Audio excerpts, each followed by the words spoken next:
तो क्या फैसला किया? मेरी वर्दी वापस करोगे या मेरी बच्ची? कुछ भी नहीं मिलेगा तो ठीक है, मना लो आज आखिरी दिन अपनी मेहिका के साथ। दोस्तों, आकाश की इस खौफनाक धमकी ने पूरे घर के होश उड़ाकर रख दिए हैं। जहां एक तरफ कोर्ट का खौफ है, वहीं दूसरी तरफ आकाश मेहिका को छीनने के लिए किसी भी हद तक गिरने को तैयार हो चुका है। लेकिन आखिर कहानी इस मोड़ पर पहुंची कैसे, और घर के अंदर ऐसा क्या भूचाल आया जिसने सूरज और ईशा के बीच भी जबरदस्त बहस छेड़ दी? चलिए पूरी कहानी को बिल्कुल शुरुआत से सिलसिलेवार तरीके से समझते हैं। दरअसल एपिसोड की शुरुआत में ही जबरदस्त हाई वोल्टेज ड्रामा देखने को मिलता है, जब किचन के अंदर कुंज बिहारी का नाम झपते हुए ताई माँ और भाभी अचानक किसी को देखकर जोर से चीख पड़ती हैं। सामने कोई और नहीं बल्कि वही शातिर आकाश खड़ा होता है, जो बड़े मजे से किचन में घुसकर खाना बनाने का नाटक कर रहा होता है। जैसे ही घर वाले उस पर भड़कते हैं और चिल्लाते हैं कि तू हमारे किचन में क्या कर रहा है, तो आकाश बेहद ढिठाई से हंसते हुए कहता है कि मेरी बच्ची मेहिका इसी घर में रहती है और उसकी माँ तो अब रही नहीं, तो एक बाप होने के नाते मैं उसका पसंदीदा खाना बनाने आया हूँ। वह बेशर्मी की सारी हदें पार करते हुए भिंडी फ्राई बनाने की बात करता है और पूछता है कि छोटे टुकड़े काटूं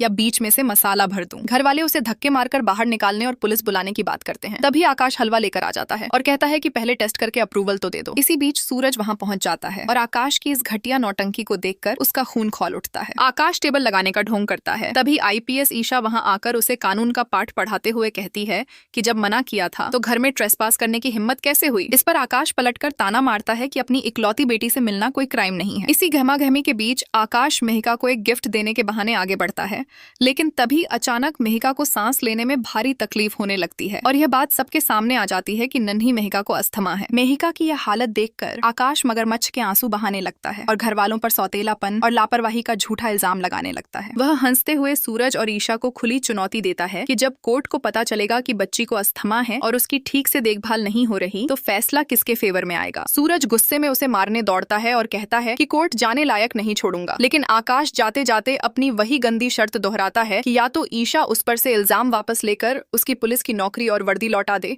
या फिर मेहिका को हमेशा के लिए उसके हवाले कर दे। आकाश के जाने के बाद घर में जबरदस्त तनाव का माहौल बन जाता है। ताई माँ डर जाती हैं कि घर में बेटी की शादी का माहौल है और यह नीच इंसान कोई बड़ा बखेड़ा न खड़ा कर दे, लेकिन सूरज उन्हें भरोसा दिलाता है कि उसके होते हुए कोई कुछ नहीं बिगाड़ सकता। इसके बाद ईशा मेहिका का ध्यान बंटाने के लिए कहती है कि जो हुआ उसे भूलकर डांस कंपटीशन की प्रैक्टिस करते हैं, लेकिन सूरज कहता है कि पहले बच्ची को आराम और दवाई की जरूरत है। ईशा और सूरज मिलकर मेहिका को इनहेलर देने की कोशिश करते हैं, पर दोनों ही समझ नहीं पाते कि उसे इस्तेमाल कैसे करना है और उल्टे सीधे तरीके आजमाने लगते हैं। तभी समझदार मेहिका खुद इनहेलर अपने हाथ में लेती है और सही तरीके से इस्तेमाल करके दिखाती है, जिसे देखकर सूरज मुस्कुराते हुए ईशा को छेड़ता है कि आपसे ज्यादा समझदार तो हमारी बच्ची है। इसके बाद जब मेहिका सो जाती है तो ताई माँ घबराकर सूरज से कहती हैं कि आकाश जो मांग रहा है उसे दे दो, ताकि वह बच्ची की जान बख्श दे, क्योंकि वह बहुत घटिया इंसान है और वर्दी वापस न मिलने पर तमाशा करता रहेगा।